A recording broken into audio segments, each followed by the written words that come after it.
Out for the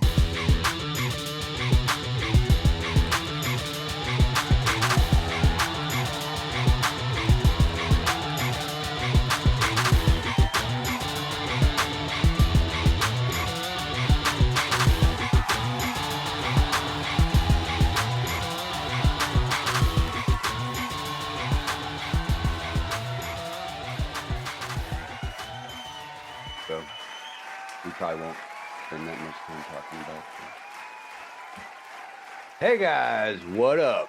It's your boy, Mr. Mikey V, and of course, Revelation Rob.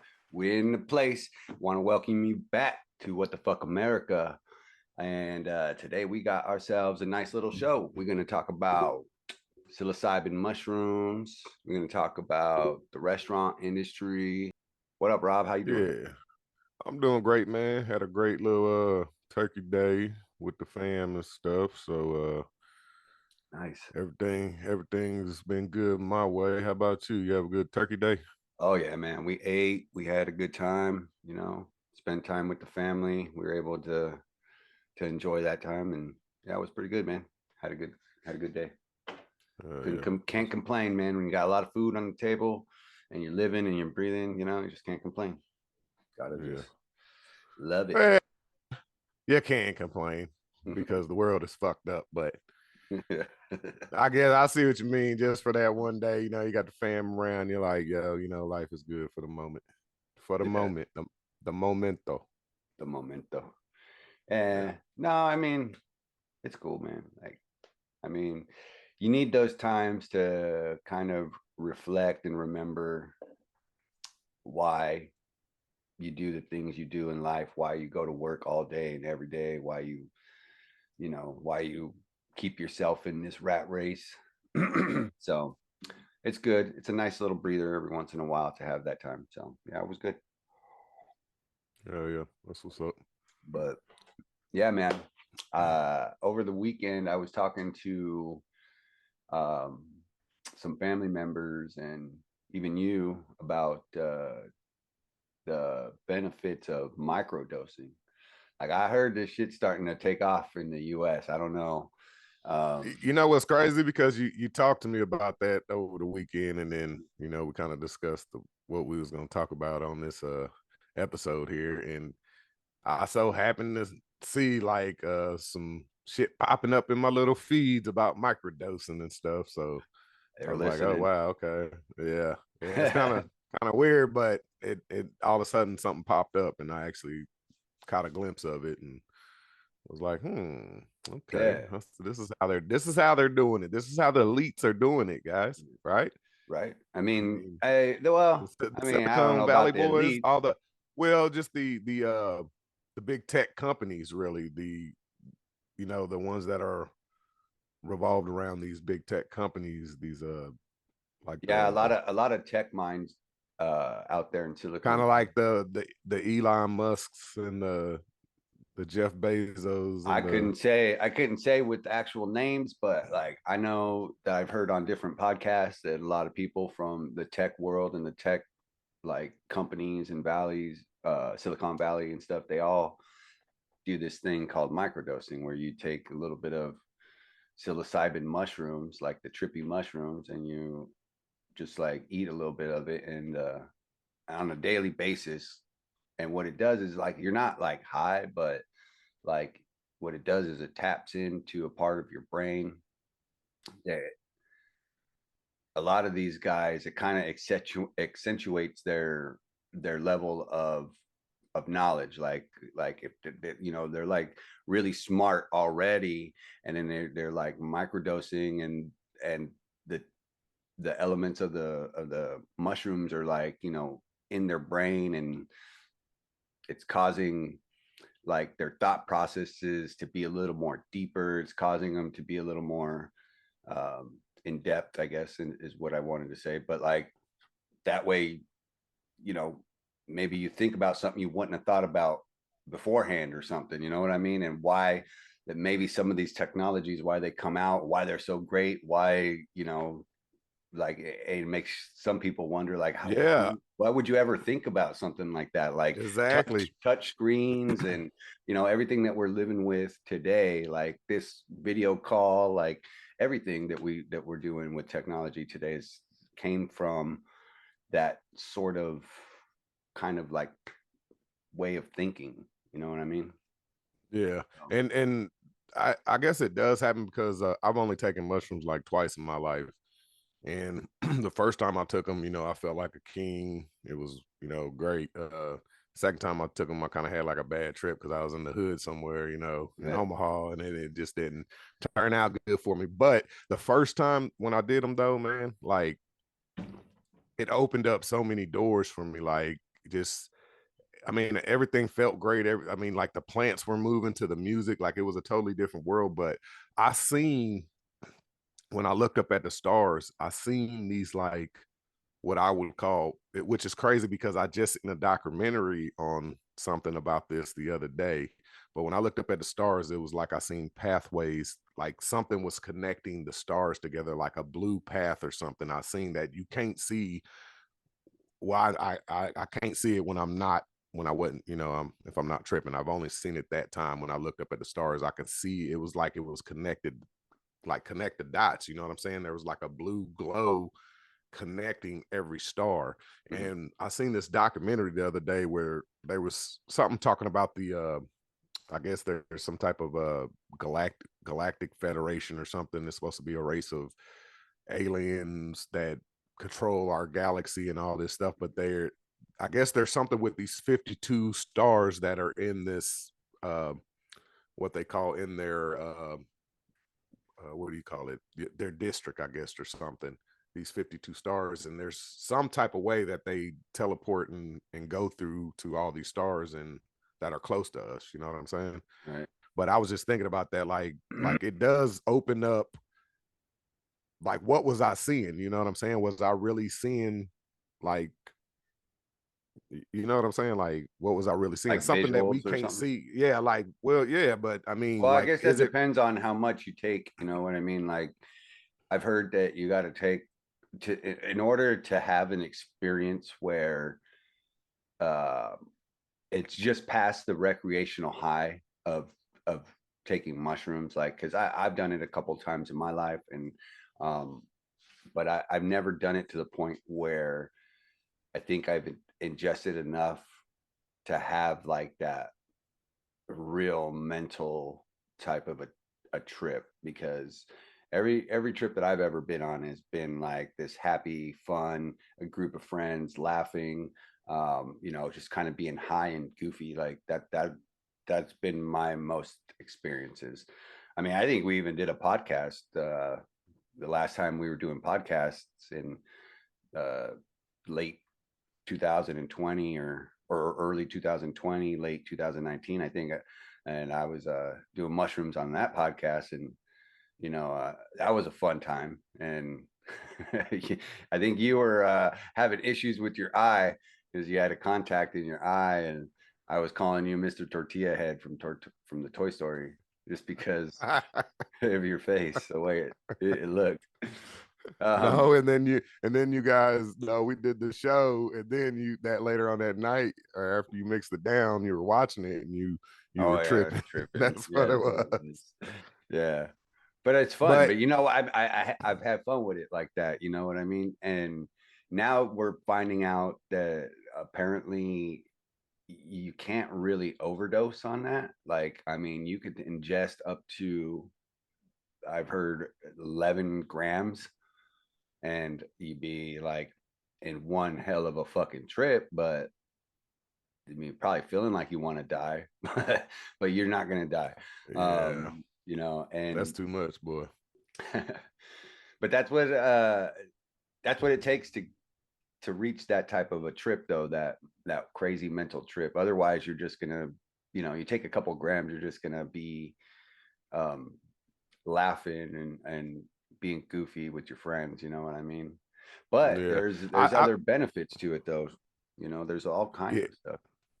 yeah. I think that the the tripping like with the LSD and the LSD is more man made, but like the ayahuasca and the DMT and the mushrooms, they do open up doors to other worlds or realities, or can enlighten you, you know. Yeah. So with the microdosing, coming back and doing just a little bit, a little tiny bit, like every day, or is that how they do it? Like every day they Yeah, it's like ingest a little bit of it. when you microdose, it's you can ingest a little bit. Well, here, let me see. I got some information on it. Let me see. Let me set up the screen share. All right. So over here, what we got, I had pulled up, we had a article from insider.com, an article from CNN.com, which, you know, we don't want fuck CNN. Anyway, and then we have medicalnewstoday.com. Fake news. Hmm. Let's try this guy. Can microdosing, let's see. Improve mood and mental health. Now, microdosing of psychedelic mushrooms may improve mood and mental health. But isn't this shit illegal though? Yeah, as far as I know. But I also heard though, like in Oregon, I think you can obtain these mushrooms. I think they've legalized it.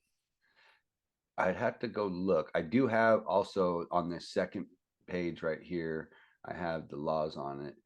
So we can go do that. But let's see. Microdosing refers to the practice of regularly using small amounts of psychedelic substances that do not impair cognitive function. Evidence from mostly small observational studies suggests that microdosing psilocybin, the psychoactive ingredient in mushrooms, can improve cognitive function and alleviate symptoms of depression and anxiety. In agreement with Oh. these data, a large study now shows that individuals who microdose psilocybin showed improved mood and greater decline in anxiety, depression, and stress over a 1 month period than those who do not microdose. Notably, these improvements in mental health and mood associated with microdosing psilocybin were also observed in individuals with mental health concerns. So, yeah, I mean, that by taking a little bit of this every day, I think what they're saying is it offers a better cognitive function. It alleviates symptoms of anxiety and depression, and overall can possibly help mental health. Now, does that mean it's good for everybody though? Because I mean, how do you define mental health? What is mental health? Because I think it varies and it's different for everybody. Wouldn't you say? Yeah, I guess obviously. It's not But like I mean, taking there a, has, it's not like taking an aspirin for a headache, right? Like everybody can yeah, take an aspirin for a headache, but like, can everybody microdose or can everybody take psilocybin mushrooms and improve their mental health and improve their anxiety? Or maybe does it accentuate some of their depressions and anxieties? I don't know, but I think our ancestors, you know, like the Indians and the the people down in like South America and stuff that does the ayahuasca and stuff, they're on to something with this because they've been doing it for hundreds Hmm. and thousands of years in their Right. cultures. Yeah. So I think it's a lot to it that they won't let us know about. You know what I'm saying? That they haven't, or they've kept hidden from us. Um, so I really think there's something to this. As far as I'm not for sure about microdosing, like if they like these tribes, if they be microdosing, or if they Mhm. just do it all at like once a week and do a big, I don't Well, know how they do it. that That'll one be little interesting to article, find out.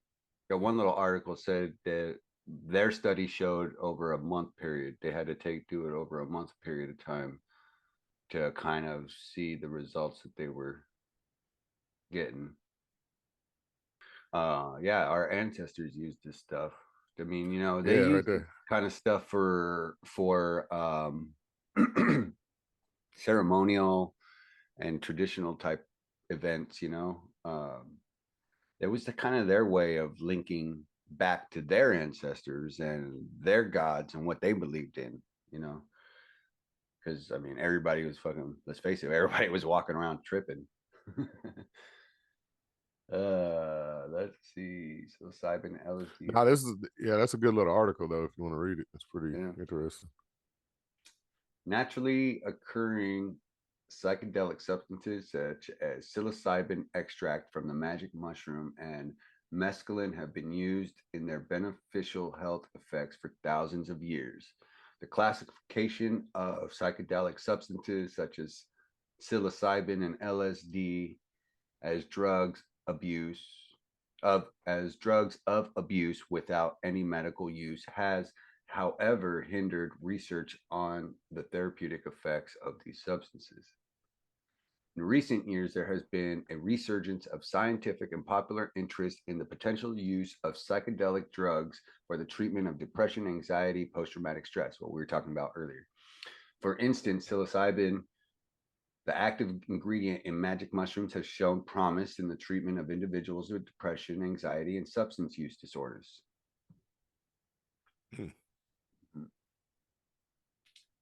The studies have generally used regular doses of psilocybin to produce euphoric hallucinogenic effects. However, the use of regular doses of psilocybin can also produce unpleasant and terrifying experience, also is referred to as bad trips. Okay, see, that's what I'm talking about.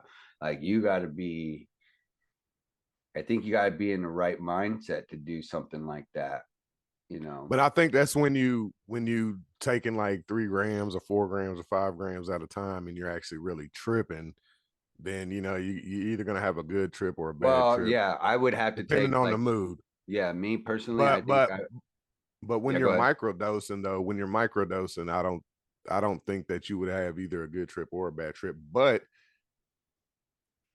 I mean, can you though? Like, you know what I'm saying? Like, if it small doses benefits you, like it opens up, like how it would be for you to have a good trip. Would it also, you know what I'm saying, not benefit you and open you up just a small tiny bit to have a like you was gonna have a bad trip? I don't know. Yeah, That's kind of like people with interesting. schizophrenia or other mental health issues already before taking this kind of stuff, you know what I mean? Like, but like, that's if you take that large amount too. Like, I mean, like what the rest of this is saying is most microdosers use about 10% of the regular dose of psilocybin, which is equivalent to about 100 to 300 milligrams of dried mushrooms between 2 to 5 times a week.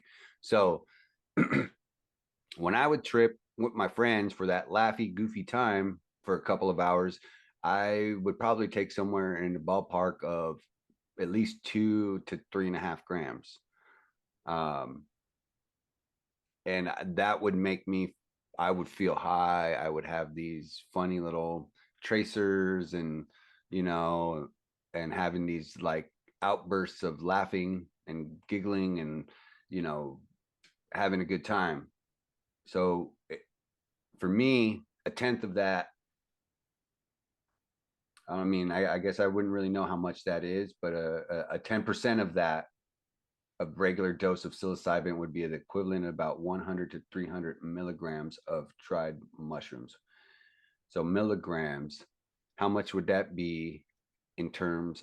That's half a gram, correct? A milligram? That's lower than a gram, right? Yeah, Yeah, I think it takes like 1,000 milligrams to to equal a make gram. I one think, gram. right? Yeah, Yeah, that's maybe. how it works with the medical We marijuana. might be wrong on that. I'm not No, no I think you're no. right because that's I think that's how it works with the medical marijuana with the edibles. Because like when you buy an edible, you buy a 75 milligram, and then you have 100 and 250s, and those are you start getting into really high doses for that for THC, you know. But then when you reach, I've heard of candy bars that are 1,000 milligrams, so rather that's an equivalent of 1 gram of Okay. actual flower. Yeah.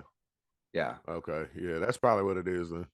So yeah, so yeah, 10% of the regular dose. Oh, yeah. That's not that much. That's not that much. I mean, maybe you might want to try it sometime. Let's see. Here's the laws. We can find out some some laws. Yeah, I'd like to try microdosing. Where can I find a good supply of mushrooms at legally? Legally. Yeah, see, look over here in the map. Legal for legal for medical use and decriminalized. Everywhere is red except for Oregon. Hey, but check out where it's legal at though. The only place in the world. In Oregon, the only No, in place in South the America, world. bro. The That's blue. blue. Oh, that is legal, correct. Yeah, Yeah. Well, they probably still doing like, like shaman type stuff. I mean, that's deep Amazon, isn't that? Like ain't deep, yeah. That's ain't the Amazon and shit down there, like in South yeah. America. I Yeah, believe yeah, so. yeah. Yeah, Huh. that's like Brazil and all that shit. Right. Dang. Illegal everywhere. See what I'm saying? Look, I think it's weird how it's mostly illegal throughout the whole world. And uh I feel like they have something to do with it. I think we are made and we're supposed to do these little mushroom things, but it's weird how it's illegal for most of the world. You know what I'm saying? Like they Yeah. don't want us to Hey, because when you do take psychedelics, it opens up your mind, dude. Like it really does. Like I said, when I seen all those pathways through the stars, man, I think that shit is really like there, but we can't perceive it in our regular, you know what I'm saying? Like the way we perceive shit in well, this reality was without that? taking hallucinogens. Yeah, man. I mean, I don't believe it should be illegal. I think we should legalize it for sure, man, and let people experience it. I mean, Experiment with it. yeah, why not? I mean, we alter our minds in many different ways, legally and illegally. And honestly, what it comes down to is a human right. You have the right to do what you want to do with your body, as long as you're not hurting others or yourself. I I mean, don't think because by, but when you have people doing these ayahuascas, they're going down there to have these ayahuasca trips and these DMT trips, bro. Like what people are saying about when they come back, it changes them. yeah, You know what I'm saying? They look at life in a different way because yeah, they they love more. see, yeah, exactly. I mean, they become a better person because it opens up so many doors from, like with the DMT trips, they're leaving their body. Like I've watched a bunch of people's reactions or their experiment Hmm. on DMT and on like YouTube and stuff, and all of them, mostly say the same thing. Like they felt like this isn't the real world that we're in. Like they Yeah. all say that, like where they went in the DMT trip was the real place, and this is There's a not the lot real of place. Like, Yeah, there's a lot of similarities in a lot of different people's trips, and when they talk about those real like deep trips and what they see, they come back with a lot of similar stories. A lot of people yeah, talking about like either elves or little beings or creatures or just something that's trying to show you the way, and it breaks down your ego. It breaks down who you try to think you are. You know what I mean? And brings you back to centering yourself to love and appreciation of the world and nature around you, because we're all interconnected somehow, some way. We're yeah, all that's what a interconnected. lot of people say too. Like that when they go there on the trip, they feel connected with the whole universe. Like Yeah, they could see we're and all know energy, everything all at once. Yeah, you exactly. know. That's what we are. And I feel like we're in this type of reality, this 3D reality where we can't really see the outside world that's going on, that's actually really going on around us right now because we can't perceive it. But when we start taking these mushrooms and stuff, we tap into that realm, which Right, is the real one realm. right. It's crazy. Like if you watch Yeah. those I don't know, DMT man. trips and what those people are I might be saying. having to take a trip up to Oregon and check it out because I kind of want to see what Well, it's about. I'm pretty sure that you wouldn't have to go all the way to Oregon We'll see. to. Anyway, but let us know what you guys think about this segment, what you know about psilocybin mushrooms, what you know about the DMT stuff, what you know about tripping, and what your experiences are, and your opinions. Go ahead and drop a comment below. Make sure you guys subscribe to our channel, What the Fuck America, and let us know what's up. We'll hit you up on the next one, man. Thanks a lot.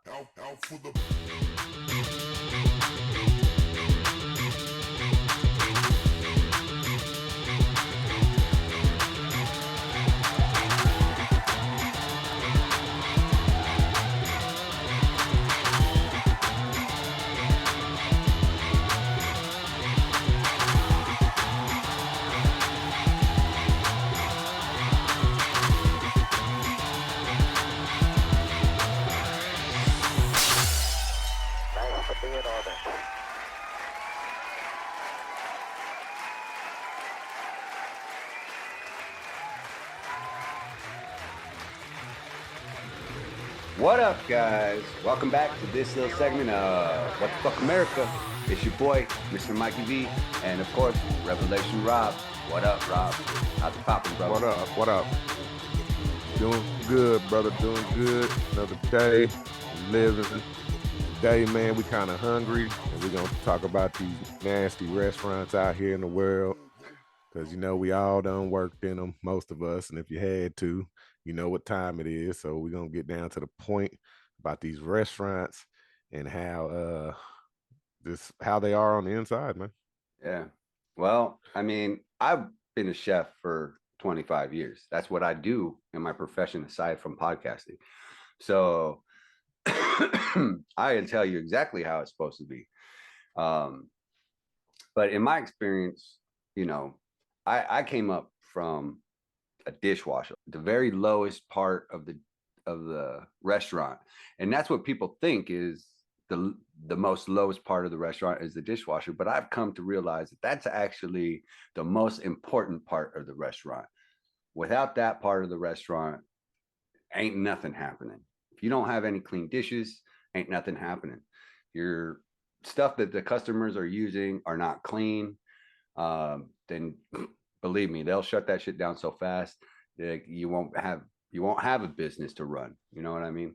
So having Yeah, a I agree. dishwasher, it's a big I one. agree with that. Because I Yeah. started off as a dishwasher too, man. I worked in restaurants for like, I want to say 12 years. And I started off as a dishwasher. I was a salad bar guy. I was the main like fry guy at a time. I was the main saute guy. I mean, I did it all in the kitchen. I was a grill cook. My thing is what I would say about the restaurants and stuff and what is the most important. The most important, I agree that obviously the dishwasher is the most important, because if you ain't got clean dishes, nothing's going on. But if you ain't got your cooks or your servers, then that place does not run. And I noticed in a lot of these restaurants that it's all about the managers. You know, the managers get the bonuses. They're the ones just sitting out here. They're, you know, greeting people at the door and stuff. But you know, they're the ones that are getting all the big bonuses and stuff. Like if I owned a restaurant or a business, me personally, I would, from coming from a restaurant, I would take care of my servers and my cooks, because without my servers and without my cooks, that place does not run. Right. They're at your all. representers, right? They're the ones that are out there representing your brand. You know, Yeah. they're the first people that the customer sees. And in some cases, well, at least the servers are anyway, the servers and the hostesses, you know, they're the first people that your customer sees. And there's a lot of customers. I mean, I've had a lot of customers ask me to come out and visit with them at their table. Yeah. You They know want to what I see the mean? They want chef to, or the yeah, they who's want to cooking see their who food. cooked their food. You know what I mean? Yeah.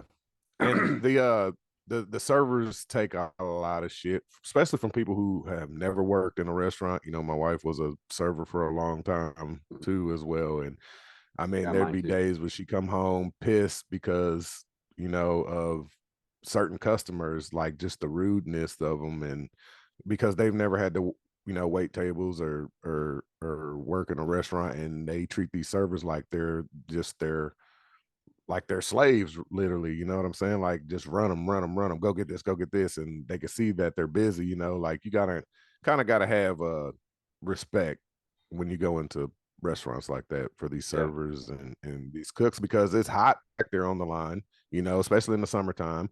It's boiling hot. They're standing over grills and fryers, you know, damn Yeah. near sweating, trying to keep the sweat off them to cook your food, to cook a meal for you, Right. you know. And going back to the managers, man. I mean, yes, the manager is very important to manage the place and all this, but the managers I've had, uh, most of them didn't really care about the restaurant, didn't care about the place, you know, and they choose out certain people. They know this is your best guy. He does the best, you know, the best cleaning. He goes all out for his job, but that's the person that they shit on the most. And I've Hmm. actually noticed that about just multiple companies and not just restaurants and stuff too. But I've noticed that just like a chain of command type thing, you know, like Well, the lowest on the totem pole is I the think that cooks and the servers in the restaurant business, and they shit on them. I think part of that reason is um is that your managers, maybe they expect more out of the employees that do care. Like if they notice the employees that do care, and they say, like, for instance, if they say, oh well, Rob's an employee that cares, you know, if he sees something dirty, he'll wipe it up or clean it up. And you know, but then the minute that you don't wipe it up and you don't clean it up, all of a sudden the the way people have perceived you now is different. It's like, oh well, he don't do nothing, you know, and or he's you know, not being a team player because you didn't actually clean it up. And that, maybe that's why you feel that when some of the better employees get shit on, is because I guess you're expected to be Yeah, held at a well, what I'm higher saying, standard. you do all your, you know, what you're supposed to do. You do your job, because I've been in this situation multiple times in a restaurant, and I'm sure you have too. Mm-hmm, And I feel recently you have too. mm-hmm, Um, but it's like you know, you're doing the best work you can because you have a good work ethic. You know, you hold your station down. Every time you come in, you make sure everything's clean. Before you leave, everything's clean. But if you come in the next day and it's a shit show in there, they just left it a mess, and mm-hmm. then they expect, because you're the first person there the next day, they expect you to clean it up. But the rule is, normally in most restaurants, you clean as you go, and before you leave, after the end of your shift, that place has to be clean. The restaurant has to be clean.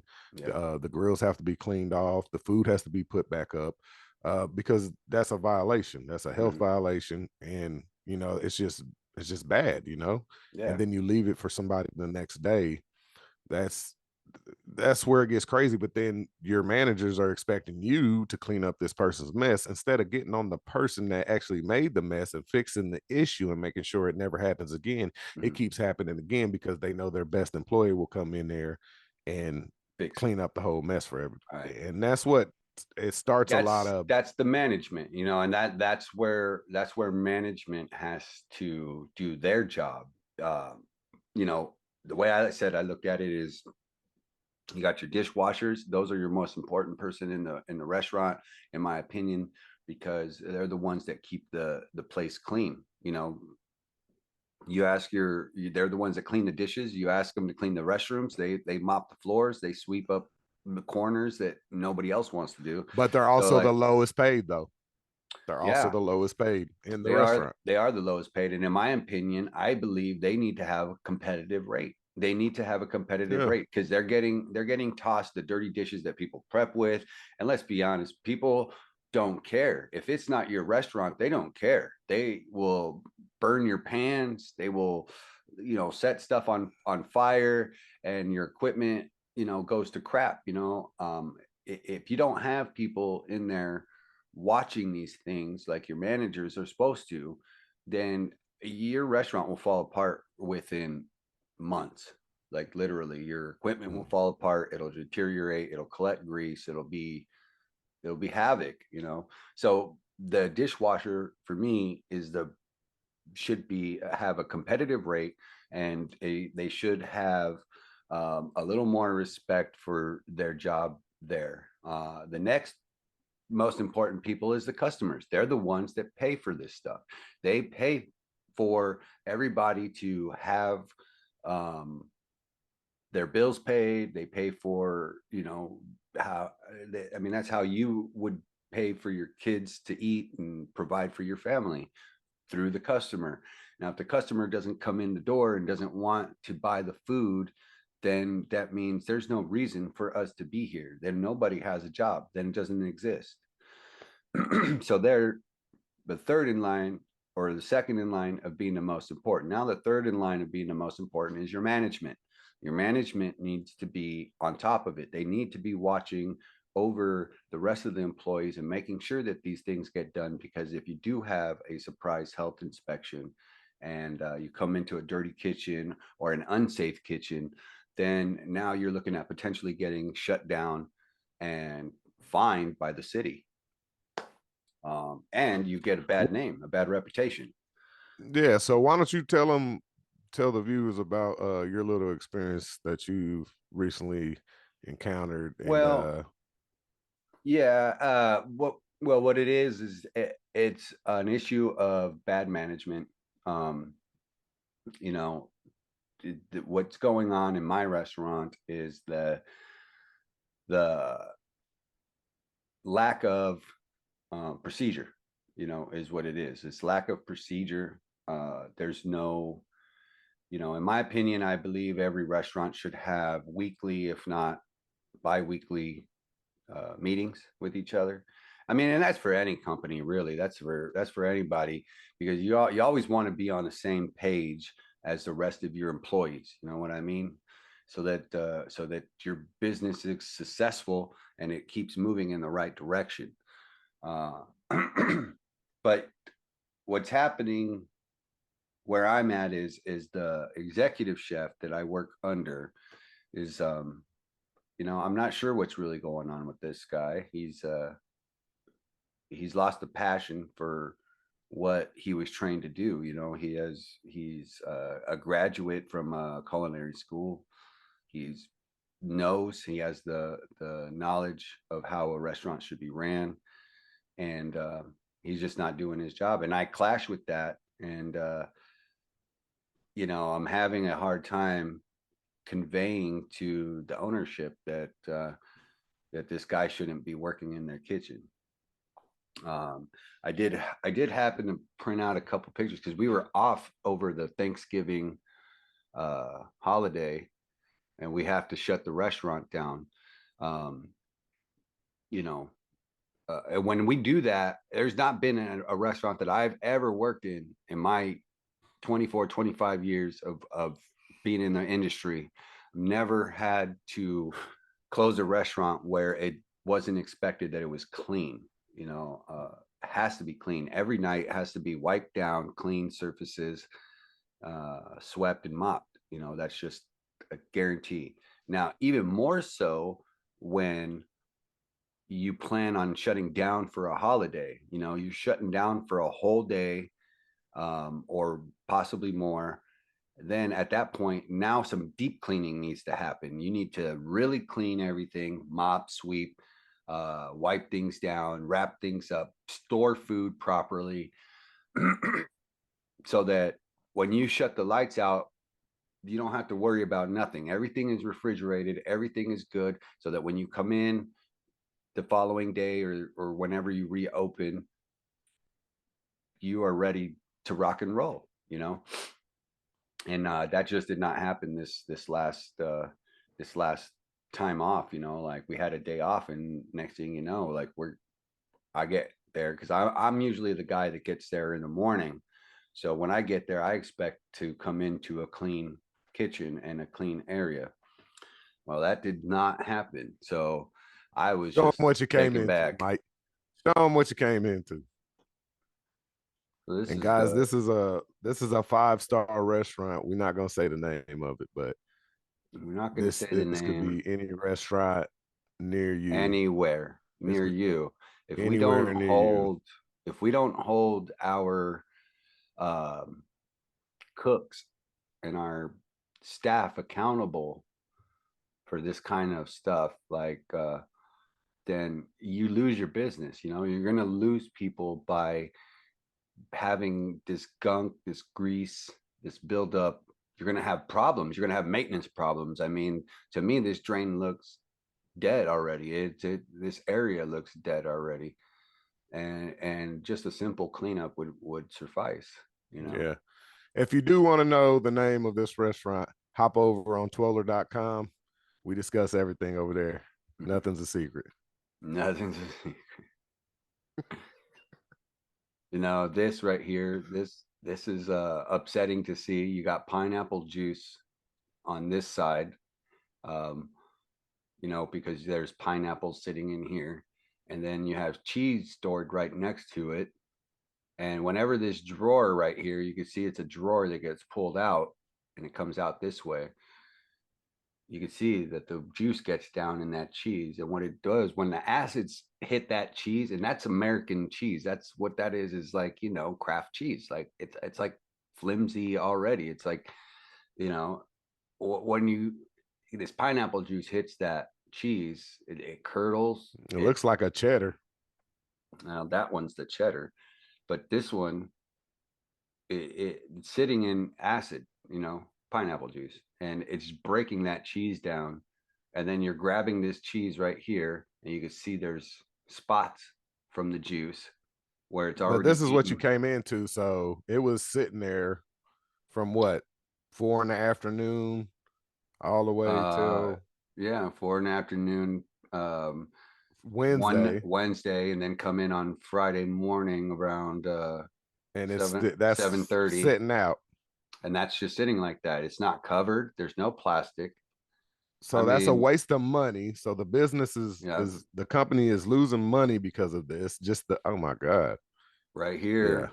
These are dry stored sauces and seasonings like oil, uh, Cajun seasoning, and soy sauce. You know, none of these bottles are wiped. None of the tips are wiped. Look at they're sitting in sticky, stuck on.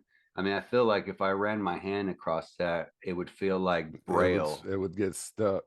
It would probably say disgusting to a blind person. If they touched that, they would read it as disgusting. No, I don't know. But you know, it's simple things like this that can be done. They need to be wiped up. Look at, you got this breadcrumbs and on top of this microwave system here. And Uh, that all that causes rodents, bugs. Breakdown. Yeah, breakdown of equipment. Now this is a good Oh my one. God. That's Look at horrible. that. That is just This horrible. this is not a result of just closing on Wednesday and showing up on Friday. So what is that? What is that right there? Like what is This that is a section of the this section. This is where food is stored. It's a refrigerator. It's a refrigeration system.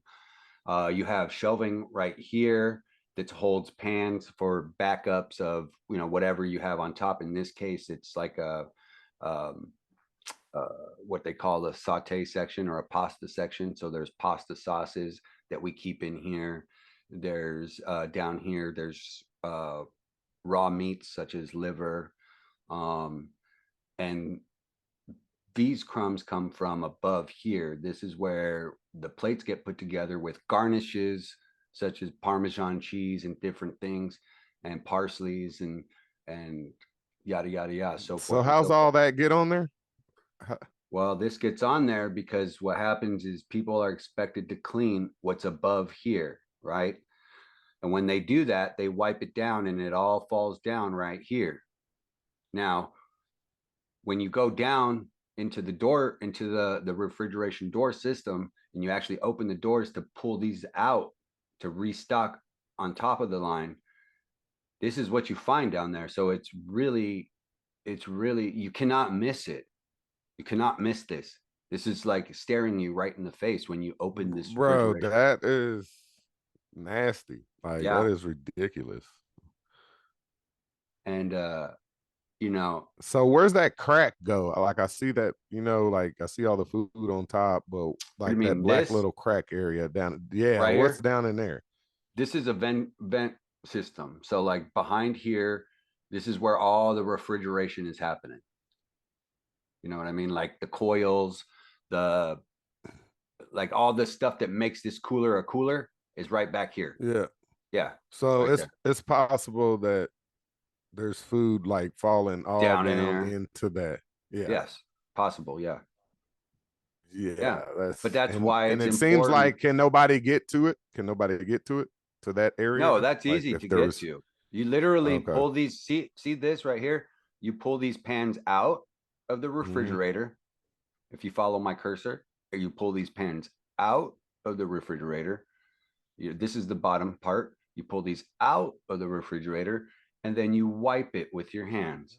You Got wipe you. it with your sanitizer cloth. You wipe it.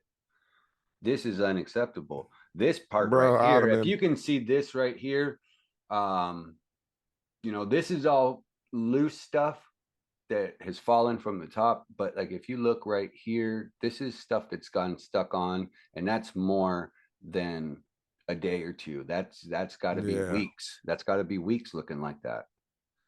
yeah. Um, The shit on the side over there too. yeah. So this is Bro, the that's kind crazy. of Is that like strawberries or something? What is all that this red stuff? that's red And that pepper. yeah, That's is that what that roasted red peppers. It looks like blue cheese, that's crumbled blue cheese, bacon that's crazy. bits, That's crazy. pieces of I don't know what sauce, spillage. Yeah, just stuff that can be cleaned. You know, this is down behind the down by the grill area. You got oil sitting on top of wine. You got gloves. Look at that. You got gloves that they actually probably used to put on their uh, hands and then handle the food with is uh, right here that's just next sitting to the down wine. there. Sitting Yeah, down on this nasty, rusty, nasty. greasy thing.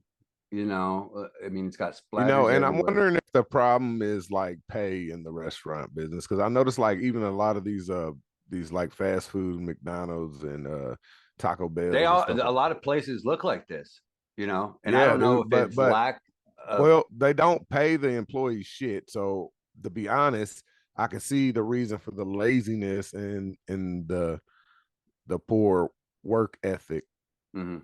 that people would have because they don't care because they're not really getting paid anyway. You know what I'm saying? So maybe if these industries or something could up the wages to make it competitive, to like for just all around somehow.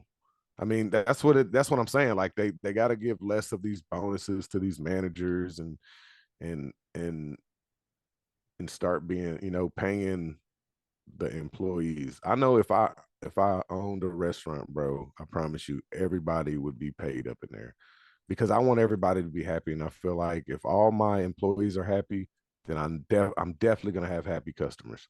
And I'm Yeah, definitely gonna have a better experience. The my people are gonna want to work, they're gonna want to come to work because it's a happy environment. People are actually doing their job because they're making the money, right. and they're satisfied, even if it means less profits for me, I you mean, that's know. how you got to look at it as a business owner. If you really care about your customers, if you really care about um, food, I mean, yeah, you got I to mean, bro, how much you think a general manager at a Little Caesars should be making? like a Little Caesars. Yeah. I would I, say a general manager to me to manage everything. That's somebody that manages everything. They manage food costs, they manage the staff, they manage the waste, they manage um, you know, the product inventory, they manage a lot of stuff. So on top of that, they have to fill in when people aren't there, when people call in sick, when people have emergencies because like life hits you, and sometimes you can't come to work, and somebody needs to fill your position at that moment. So they deal with a lot, and I mean a manager at somewhere as low as Little Caesars, I would say I could imagine them making less than 60, 65. all Just right, to so start off. let's do the math because I mean, I I don't know if actually that's what it is, but that's well, I that's know what I would one expect. out here in North Carolina. Uh, one of my sons is just got the GM at Little Caesars. So he runs his own store and everything now. But And how much do they pay him? he's telling me that he's on salary and he's going to be bringing home $1,200 every 2 weeks after taxes. I'm like, wait.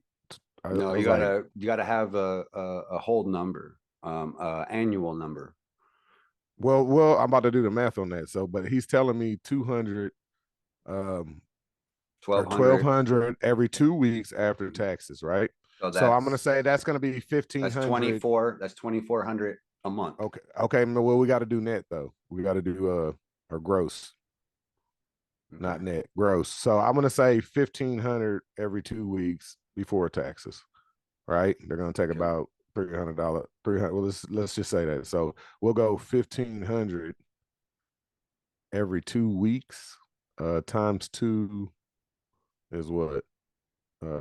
That's 3,000, right?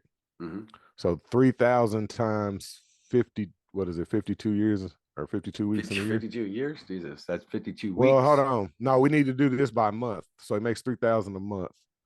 That's gross.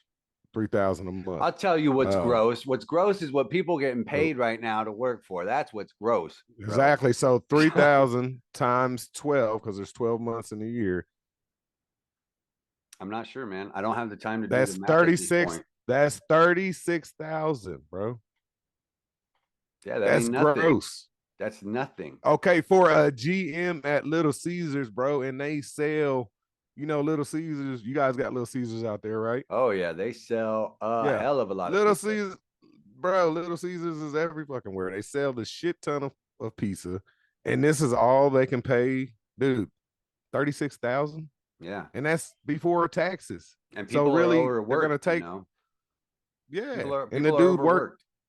The dude works 50 to 60 hours a week for 36,000. That's the shit I'm talking about. Robbery. See what I'm saying? Yeah, that's what I mean. That's why you have people that have that kind of. And you know what? The restaurants are gonna get they're gonna get worse because inflation, everything's going up, but they're not paying the people there. So what's gonna happen, dude? They're gonna crumble. Nobody's going to show up to work. You're not going to get the right services. The food's just going to be shitty. And that's what's happening at the place that I'm at. Yeah. And I am honestly, I put in my bid to change it, and we'll have to see where it goes from there. But I mean, yeah, this is where it's headed.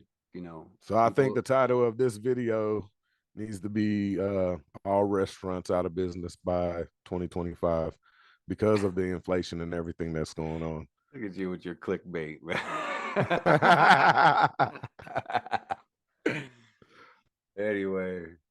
Anyway, you guys can comment.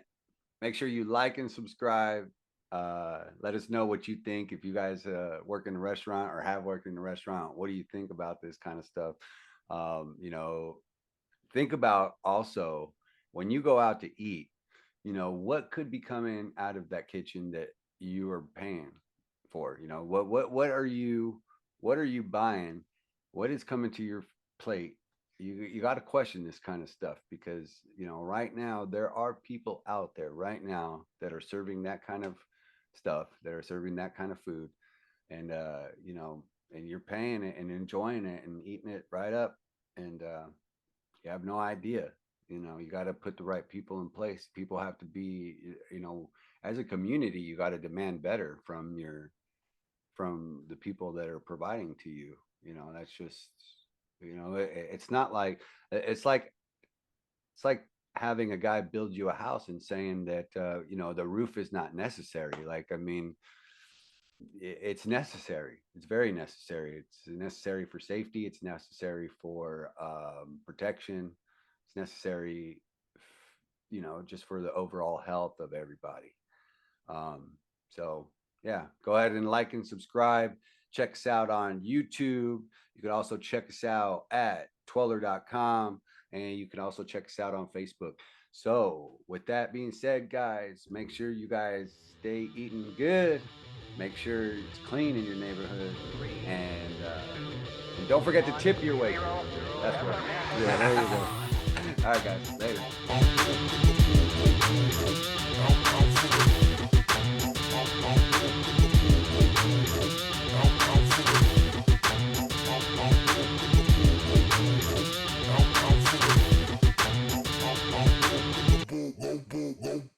Out for the